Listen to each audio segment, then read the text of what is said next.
안녕하십니까. 오늘 대만 타이베이를 출발해 부산으로 들어올 예정이던 에어부산 항공기가 정비 문제로 2번이나 긴급 회항했습니다. 승객들은 10시간 넘게 현지 공항에 발이 묶였지만 항공사 조치는 미흡했다며 분통을 터뜨렸습니다. 자세한 내용을 류재민 기자가 전해드립니다. 대만 타오위안 공항 대합실. 승객들이 항공사 직원에게 강력하게 항의합니다. 12시간 여기서 기다리는데 당신들은 8시간에 출발하면 되는 거예요. 맞지. 나는 지금 회사 출근을 못하고 있어요.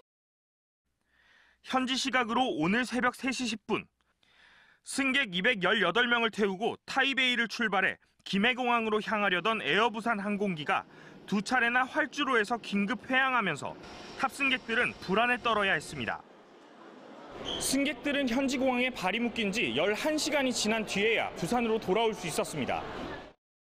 출근과 대학 수강 신청 등 하루 일정을 모두 포기할 수밖에 없었던 승객들은 분통을 터뜨렸습니다. 사업하는데 일이라든지 생산이라든지 이런 거 좀 못해가지고 손해가 좀 많았죠. 10시간 넘게 불편을 겪어야 했지만 항공사의 보상금은 고작 5만 원. 상황 설명도 부실했고 식사 쿠폰이나 담요도 제대로 제공되지 않았습니다. 그 담요를 받은 사람도 있고 못 받은 사람도 있고 직원이 잠깐 나왔다가 들어가 버리고 그 이후로는 이제 조치를 받지 못하는 그런 상황이었어요. 해당 항공사는 항공기를 작동하는 유압기에 이상이 생겨 정비가 불가피했다고 해명했습니다. 안내는 저희는 어쨌든 시간대별로 저희가 조금 한 걸로는 파악이 되고요. 그거는 일단 지점에서는 일단 5만 원으로 얘기를 했고 만약에 추가로 더 저희 쪽에서 검토되는 게 있으면. 지난해 에어부산의 지연 결항은 모두 5,800여 건. 이 가운데 약 2.2%인 130여 건이 항공기 기체 결함으로 인한 정비 때문이었습니다. MBC 뉴스 류재민입니다. 부마 민주항쟁과 6월 항쟁, 이런 민주화 운동 과정의 현대사를 기억하기 위해서 30년 전 부산 민주공원이 지어졌죠. 이곳에는 민주화 운동 사료만 수만여 점이 보관돼 있습니다. 하지만 이 소중한 사료들이 노후한 시설 탓에 훼손될 위기에 놓였습니다. 송광무 기자가 보도합니다. 군사 독재에 저항하는 부산의 대학생들. 계엄군은 곧 방송사를 장악했고 시민들은 걱정과 두려움에 휩싸입니다. 부마항쟁 당시를 생생하게 기록한 이 자료들. 모두 부산 민주공원에 있는 소장품들입니다. 그런데 어찌된 일인지 이 역사적 자료들이 창고 한 구석에 먼지만 쌓인 채 놓여 있습니다. 전시도 못 해본 민중 미술품들에는 이미 곰팡이까지 핀 상황. 이렇게 보관된 민주화 운동 사료들만 무려 6만 5천 점에 이릅니다. 이곳에는 온도나 습도 조절 장치도 설치되어 있지 않습니다. 게다가 장소가 좁다 보니 이렇게 귀중한 사료들이나 일반 물품들이 한 곳에 보관되어 있습니다.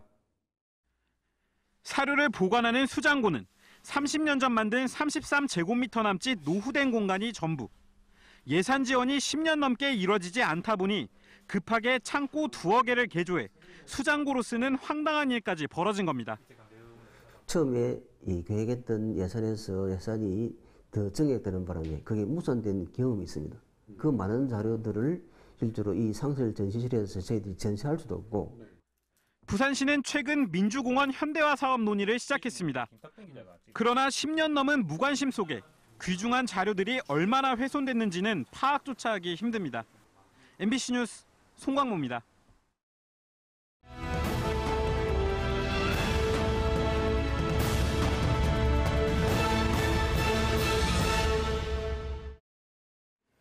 네, 세계사의 그 유래를 찾기 힘든 비폭력 독립운동인 3.1운동. 이 운동은 지금으로부터 100년 전 전국 규모로 커지면서 일제의 간담을 서늘케 했습니다. 부산에서의 첫 만세운동은 일신여학교에서 시작된 것으로 알려져 있죠. 하지만 최근엔 다른 주장이 나오고 있습니다. 3.1운동 100주년을 맞아 부산 만세운동의 효시를 찾는 논의가 활발해질 것으로 보입니다. 김윤아 기자입니다. 1919년 3월 1일 파고다 공원에서 시작된 독립만세운동. 일제의 무자비한 진압 속에서도 서울 시내를 휩쓴 독립운동 열기가 전국 방방곡곡으로 퍼져나갔고 부산에서도 극비리의 만세 작전이 펼쳐졌습니다. 3월 10일 밤, 일신여학교 교사와 학생들이 기숙사에 모였습니다. 경찰의 눈을 속이기 위해 창문을 가리고 벽장 속에 들어가 태극기를 만들었습니다. 그리고 3월 11일, 거리로 나가 태극기를 흔들며 만세를 외쳤습니다. 부산 만세운동의 효시로 알려진 일신여학교. 100년이 지난 지금도 그 역사를 고스란히 간직하고 있습니다. 일신여학교 교실입니다. 100년 전 바로 이곳에서 공부를 하던 학생과 교사들은 거리로 뛰쳐나가 만세운동을 시작했습니다.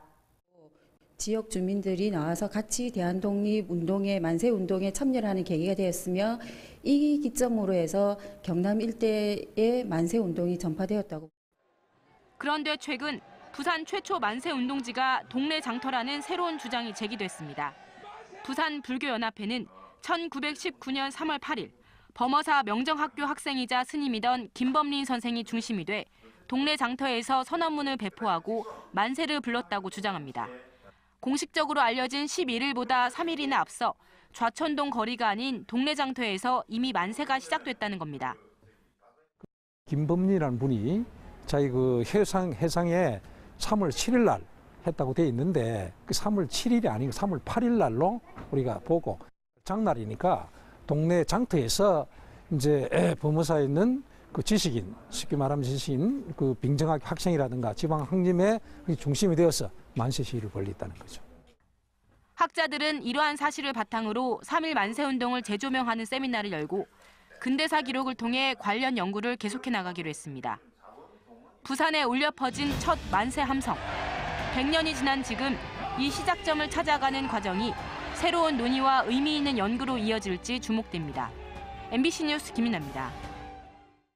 네, 그런가 하면 100년 전인 1919년 일본에 의한 고종 황제 독살설의 정황을 구체적으로 기술한 국민회보에 실물이 등장해 학계에 비상한 관심을 끌고 있습니다. 또 3.1운동 당시에 엄혹한 상황을 그대로 보여주는 조선 독립신문도 100년 만에 창간호가 발견됐습니다. 이만은 기자입니다. 1919년 3.1운동을 전후로 전국적으로 배포됐던 국민회보 필사본입니다. 이완용의 수하인 윤덕영 한상학이 시중드는 궁녀를 시켜 밤중에 식혜에 독약을 탄 뒤 고종에게 드리게 하고 궁녀도 독살했다는 내용이 구체적으로 기록되어 있습니다. 국민회보는 그동안 실물이 남아있지 않아 관련 기록만이 전해왔었는데 100년 만에 실제 존재가 확인된 겁니다. 우리 아국 황제가 어떻게 돌아가셨는지 그런 부분 내용에 대해서 이제 필사본으로 사실 글을 써서 돌린 건데요. 그것도 3월 1일자에 아마 쓴 것 같습니다. 3.1운동 당시 독립선언서와 함께 인쇄돼 배포됐던 조선 독립신문도 100년 만에 창간호가 발견됐습니다. 민족 대표 손병희, 김병조의 31인이 3월 1일 하루 2시에 조선 독립선언서를 경성 태화관에서 발표했다는 내용과 이들이 종로경찰서에 구인됐다는 내용이 명시돼 있습니다. 조선 독립신문은 1919년 3월 1일 서울에서 천도교 인쇄소인 보성사에서 창간됐고 창간호는 만부가 발행됐다고 전해집니다. 일부 실물들이 전시를 하고는 있지만 제1호인 3월 1일자는 사실은 부산박물관에서 인수를 해서 처음으로 공개하는 겁니다. 기증받은 자료들은 다음 달 1일부터 석 달간 부산 근대역사관에서 시민들에게 공개됩니다. 임시정부 수립 100주년을 맞아 향후 독립운동 사료 연구에도 귀중한 자료가 될 것으로 보입니다. MBC 뉴스 이만흥입니다. 항운 노조가 취업 비리 수사를 앞두고 조직적으로 수사를 방해했다. 이게 오늘 검찰의 발표 내용입니다. 취업 비리에 연루된 사람이 한두 명이 아니라는 게 검찰 판단입니다. 임선은 기자입니다. 부산 항운노조의 취업 비리를 수사 중인 검찰. 검찰은 압수수색 직전인 지난 설 연휴 부산 항운노조가 조합원을 상대로 수사 대응 교육을 실시한 사실을 확인했습니다. 검찰의 전화를 받지 말라, 소환에 바로 응하지 말고 상부에 보고하라. 이런 내용의 지침을 조합원들에게 내렸다는 겁니다. 또 거짓 진술을 하도록 하거나 진술을 번복하게 회유한 사례도 있다고 밝혔습니다. 검찰은 명백한 수사 방해 행위로 보고 엄중히 처벌할 계획입니다. 이번 사건이 단순한 개인 비리라면 조직적인 수사 방해가 이루어졌을 이유가 없다. 검찰은 이렇게 판단하고 있습니다. 이런 가운데 부산 항운노조 측은 수사 방해 행위 사실을 전면 부인했습니다.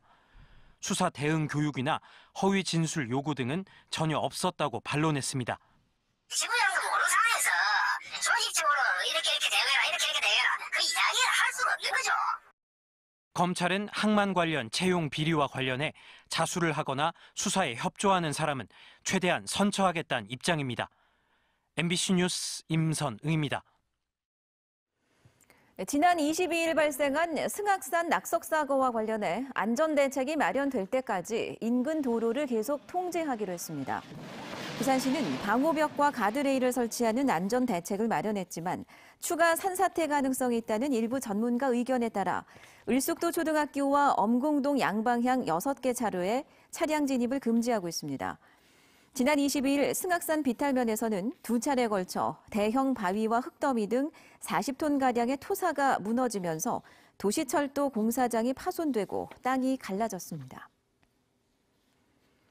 부산시와 부산 지역 5개 금융 공공기관들이 혁신 창업 생태계 조성을 위한 부산 민관합동 코워킹 스페이스를 부산국제금융센터에 조성하기로 했습니다.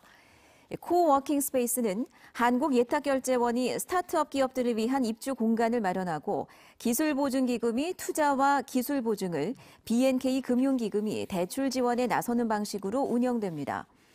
투자 유치 홍보 활동 공간도 마련되며 오는 6월 입주 기업 선발을 거쳐 11월 개소식이 열릴 예정입니다.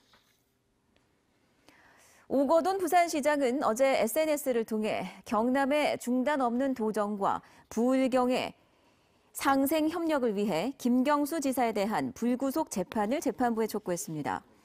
오 시장은 이미 15만 명이 넘는 국민이 김 지사 불구속 재판을 위한 서명운동에 동참했다며 김 지사의 부재는 경남도민만의 문제가 아니라고 덧붙였습니다.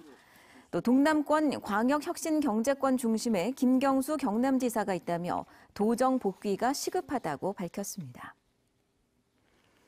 부산지법 형사 7부는 교수를 부정 채용하고 논문 심사 명목으로 돈을 챙긴 혐의로 기소된 동아대 태권도학과 전 교수 47살 A씨에게 징역 1년과 추징금 2,750만 원을, 현 교수 44살 B씨에게는 징역 8개월에 추징금 1,140만 원을 각각 선고했습니다.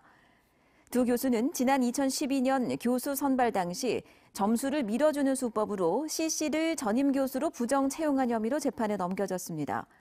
또 대학원생들로부터 논문 심사비와 학교 발전 기금 명목으로 상습적으로 돈을 받아 챙긴 것으로 조사됐습니다. 부정하게 채용된 태권도학과 40살 C 교수 역시 2016년 학생을 이유 없이 폭행한 혐의로 기소돼 집행유예형을 선고받았습니다. 양산시가 1조 2,287억 원의 추가 경정 예산안을 편성해 시의회에 제출했습니다. 추경 예산 사용처는 양산 도시철도 건설에 150억 원, 웅상, 주진, 홍등 도시개발사업지구 연결도로 개설에 35억 원, 아동수당 27억 원, 영유아 보육료 23억 원 등입니다. 양산시는 지역경제 활성화와 시민 불편 해소에 초점을 두고 추경을 편성했다며 신속한 집행으로 예산의 효과를 내겠다고 말했습니다.